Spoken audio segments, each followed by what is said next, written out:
siang teman-teman. Di sini kami akan menjelaskan tentang proyek kami. Di sini kami membuat sebuah aplikasi untuk UMKM. Temanya yaitu digitalisasi UMKM, toko kelontong dan UMKM makanan.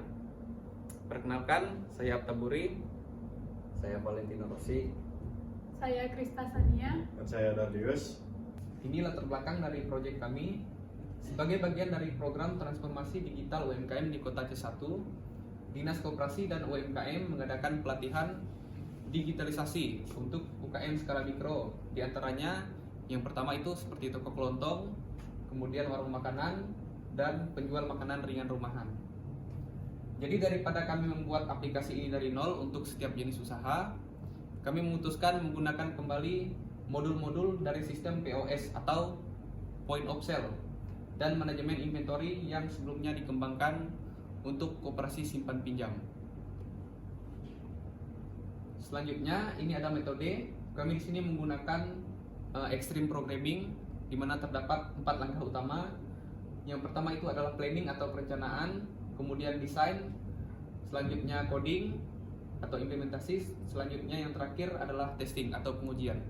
Nah, untuk tahapan planning di sini terdapat 3, yaitu yang pertama identifikasi masalah, yang dimana HP pelaku UMKM adalah Android, murah dengan RAM kecil, koneksi internetnya lemah bahkan tidak stabil.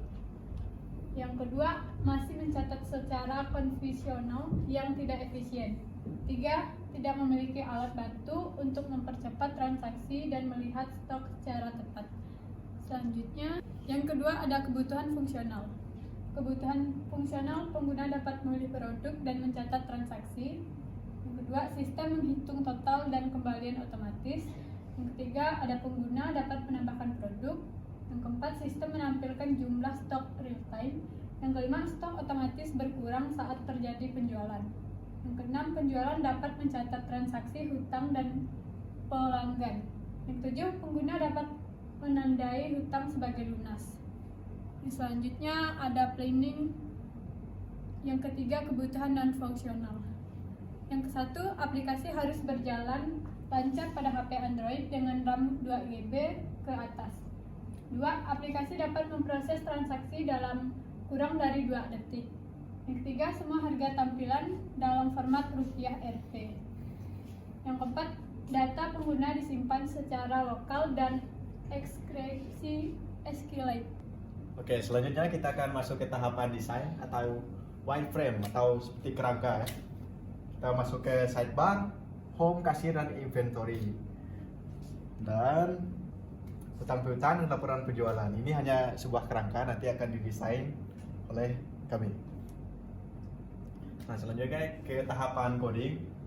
Ini arsitektur teknologi yang kami gunakan, front end seperti Flutter, framework pengembangan aplikasi mobile, cross platform, Android dan iOS menggunakan bahasa Dart.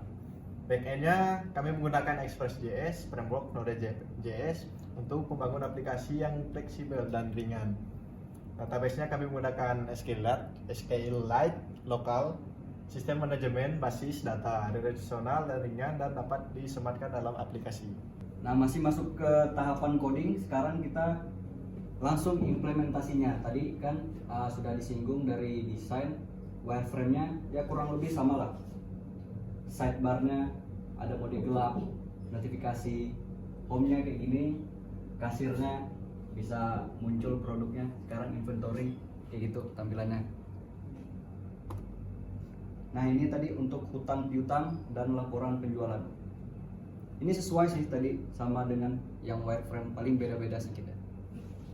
Nah, kita masuk ke tahapan terakhirnya yaitu testing. Di sini kami menggunakan salah satu metode dalam testing yaitu customer test. Langsung dicoba sama salah satu kawan. Nah, di sini bisa lihat komentarnya. Untuk kelebihan dan kekurangannya bisa dilihat di ujung. Nah, pertama komentarnya adalah aplikasi cukup simpel dan mudah digunakan serta fitur yang jelas dan fungsional. Nah, untuk sarannya mungkin fitur seperti foto produk dan grafik untuk penjualan bisa ditambahkan dalam tahap pengembangan. Nah, sekian mungkin dari tahap coding dan testing tadi. Few moments later. Jadi di sini kami akan mendemokan untuk aplikasi yang kami buat tadi. Di sini ada menu utama atau home. Ini sebagai menu utama untuk masuk ke menu-menu seperti kasir, inventory, hutang piutang, dan laporan penjualan. Kemudian di sidebar ini ada beberapa menu. Seperti ini ada mode gelap. Kemudian ada menu tentang kami.